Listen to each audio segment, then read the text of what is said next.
খোকসা থানার ওসি মোতালেব চাঁদা দাবি করে এবং এই চাঁদা না দেওয়ার পরিপ্রেক্ষিতে উনি বিভিন্ন ধরনের হুমকি হামকা দেয়।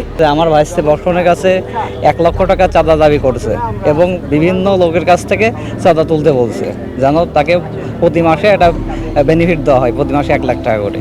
আমাকে যেরকমভাবে চাঁদা চাইছে আমার জীবন হুমকির মুখে ফেলছে। সন্ত্রাসী দিয়ে চাঁদা চাওয়ায় সন্ত্রাসী আমার বাড়িতে এসে খুঁজতেছে, আমাকে বলতেছে গুলি করবে আমাকে। তো এই ধরনের কথাবার্তা বললে তো আমার মাথা ঠিক ছিল না, কোথায় দরখাস্ত দেবো, কী করবো। তো আমি তো সঠিক বিচারের পাওয়ার জন্য আমি ডিসির কাছে দিছি দরখাস্ত।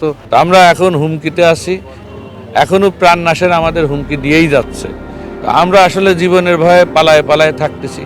এখন পর্যন্ত আমরা বাজারে ঠিকঠাক মতো ব্যবসা পরিচালনা করতে ভয় পাচ্ছি। আমাদের দাবি এই ওসির সুষ্ঠু বিচার হোক এবং যেসব হুমকি আসতেছে এইসব হুমকি যাতে না আসে, আমরা ওসির বিচারের দাবি করি। এর পরিপ্রেক্ষিতে আমরা ডিসি স্যারের মহোদয় এবং এসপি মহোদয়ের উপরে আমাদের জীবনের নিরাপত্তার ইয়েতে আবেদন করি। উনি তার ব্যবস্থা গ্রহণ করে এবং ওনাকে প্রত্যাহার করে ডিসি পুলিশ লাইনে নিয়ে ক্লোজ করে।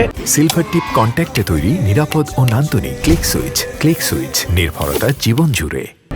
কিন্তু ওখান থেকে উনি আবার বিভিন্নভাবে ফিরে ফিরে হুমকি দিচ্ছে, ডাইকে নিয়ে যাচ্ছে এবং বলতেছে পুলিশের বিরুদ্ধে তোরা এইসব করেছিস, তুই জামাত শিবিরের লোক, তোদেরকে দেখে নেওয়া হবে এবং কি তোদের কি করি তোরাই বুঝবি। আমরা থানার সাথে কথা বলবো, থানাকে বলবো প্রয়োজনীয় নিরাপত্তা প্রদান করার জন্য। থানা বর্তমানে ইনচার্জ রয়েছেন, আমাদের মিটিংয়ে ছিলেন সাথে।